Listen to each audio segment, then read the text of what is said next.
কথা বলতেছস কেন? গলা নামায় কথা বল। আরে মা, তুই ভালো আছস? নাস্তা করা তাড়াতাড়ি ভাগাও এখান থেকে। আরে মা, জামাই এইভাবে কথা বলছে কেন? বাবা আমিও তো কিছু বুঝতে কি ওদের সাথে দেখা করব? ওদের বলো চা পানি খায় তাড়াতাড়ি বিদায় হতে। আপু ভাইয়ার হঠাৎ করে কি হয়েছে? কি হইছে? কি ব্যাপার আলিফ, এভাবে দাঁড়িয়ে কেন আছো? আমার বাবাকে সালাম করো। ওরে বাপ রে, তার বাপ। আর আমি তোকে কতবার বলছি এই লোকজনের আমার বাড়িতে কোনো জায়গা নেই। আব্বাজান আপনার কি? তোমার কি হয়েছে? তোমার যদি কোনো সমস্যা হয়ে থাকে তাহলে আমারে বলো। আর ভাইয়া তুমি আমাদের সাথে এভাবে কথা বলছো কেন? আমার বাবাকে একটু হলেও তো সম্মান দিয়ে কথা বলবে। হ্যাঁ ঠিক আছে, এতই যদি সম্মানের চিন্তা থাকে তাহলে এখানে এখনো দাঁড়া আছো কেন? কথা নাই বার্তা নাই, হুট করে বাড়িতে চলে আসেন আপনি। ব্যাস অনেক হয়েছে, উনি আমার বাবা। থেকে বড় কথা, আমার বাড়িতে আমার উপরই চিল্লায় কথা বলবি তুই? আর ওনারা আমার বাড়িতে আসবেই বা কেন? তোমার এত বড় সাহস! কি আলে গলা উঁচু করে কথা বলতেছস কেন? গলা নামায় কথা বল। আরে যে তুই আমার কোন ইচ্ছা তখন চলে আসিস, এটা কি কোনো এতিমখানা? এতিমখানা পাইছিস এটা? ব্যাস ভাইয়া অনেক। একদম গলাবাজি করবি না। এত বড় হয়েছে এখনো বাপের ঘরে পড়ে পড়ে খাইতেছে, বিয়ে শাদী কিচ্ছু। দে, নিজেরা কি নিয়ে ঝগড়া করছে? অনেক হয়েছে ভাইয়া, অনেক অপমান করেছো। তোমার যদি আমাদের এই বাড়িতে আসা পছন্দ, সম্মান দিয়ে কথা বলতে পারতাম। বাবা চলো। সম্মান সম্মান দেওয়ার কথা বলা হচ্ছে আমাকে? আপনাদের কাছে হাত জোর করে মাপ চাইতেছি। এতক্ষণ যাবত আপনাদের সাথে অনেক খারাপ আচরণ করছি, যেটা আমার করা উচিত হয়নি। উচিত ছিল। আপনার মেয়ে কি করে জানেন?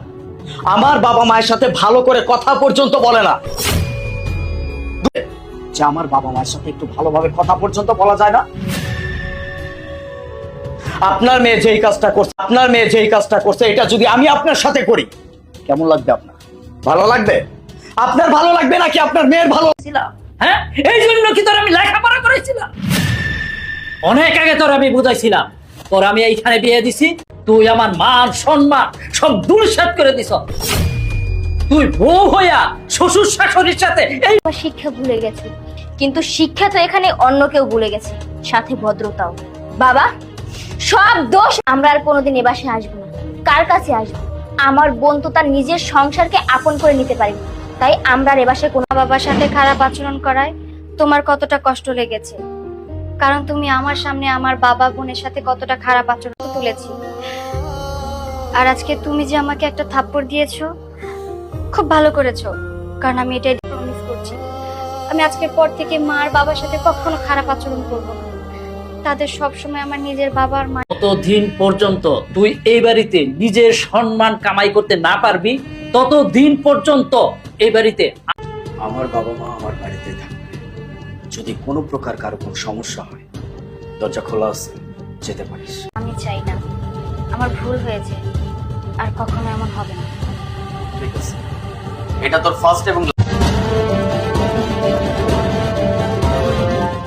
আচ্ছা তোরা এই পার্টিতে কেন আসছিস? বেরে যা এখন। মা তুমি এসব কি বলতেছ? তুমি এসব কি করলা?